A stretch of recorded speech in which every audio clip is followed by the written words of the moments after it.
السلام علیکم سر۔ وعلیکم السلام۔ اچھا سر، آپ ایک ادارہ چلا رہے ہیں، مجھے یہ بتائیں کہ یہ جو اسکول بند کر رہے ہیں 3 دن کے لیے، اس طرح پیٹرول زیادہ بچ سکتا ہے یا بچہ اسکول آئے ویسے بچ سکتا ہے؟ جی سب سے پہلے میں تعارف کرا دوں اپنا، میرا نام راجہ محمد عقیل ہے اور میں آنر پرنسپل ہوں the superior school of excellence Tanda پانی اسلام آباد، اور پچھلے 10-12 سال سے یہ ادارہ رن کر رہا ہوں الحمدللہ۔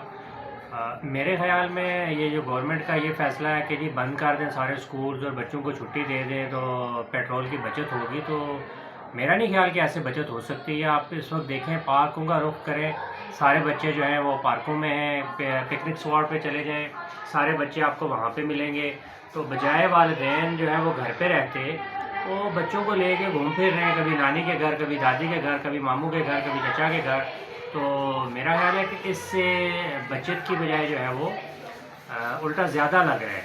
تو کہیں بھی مجھے یہ دانش مندانہ فیصلہ نہیں لگا کہ پیٹرول کی بچت کے لیے آپ اسکول بند کر دیں، ذرا سی کوئی بات ہوتی ہے تو آپ اسکول بند کر دیتے ہیں، تو میرا خیال ہے یہ تعلیم سے کھلواڑ ہو رہا ہے اور اس سے ہمارا تعلیمی نظام جو پہلے ہی مشکلات کا شکار ہے مزید پستی کی طرف جا رہے ہیں۔ شکریہ۔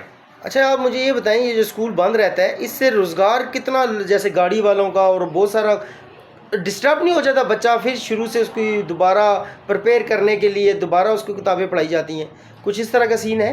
جی بالکل ایسا ہی ہے۔ دیکھیں ایک تو یہ ہے کہ جو چند گاڑیوں والے لوگ ہوتے ہیں جو بچوں کو لے کے آتے ہیں، پھر اسکول کے کینٹین والے ہیں، اسکول کے آس پاس کے دکاندار ہیں، ان سب کا بہت سارا نقصان ہو جاتا ہے اس میں، ان سب کا جو ہے وہ روزگار کم ہو جاتا ہے کیونکہ وہ بچوں کے ساتھ منسلک ہوتا ہے۔ اور دوسرا جو بڑا نقصان ہے وہ یہ ہے کہ اگر 3 دن بچے اسکول آتے ہیں، پھر 3-4 دن چھٹی کرتے ہیں، تو جب اس کے بعد آتے ہیں تو پھر 3 دن لگتے ہیں انہیں ٹریک پہ چڑھانے کے لیے، جو ہی وہ ٹریک پہ چڑھتے ہیں اگین چھٹیاں ہو جاتی ہیں۔ تو یہ جو ہے نا یہ مسائل بہت سارے آ رہے ہیں اور بچے بجائے کچھ سیکھنے کے اور آگے بڑھنے کے ابھی فی الحال تو وہ ریورس گیئر ہی لگا ہوا ہے ان کو۔ اللہ کرے کہ حالات سیٹل ہو جائیں اور حکومت جو ہے وہ اچھے فیصلے کرنا شروع کر دے، اور یہ بار بار اسکول کی بندش والا فیصلہ جو ہے نا یہ نہیں ہونا چاہیے، یہ بہت بڑا قوم کا نقصان ہو رہا ہے۔ بہت شکریہ جی، آپ کہتے ہیں کہ اسکول بند نہیں ہونے چاہیے؟ جی جی جی۔ بہت شکریہ، تھینک یو جی۔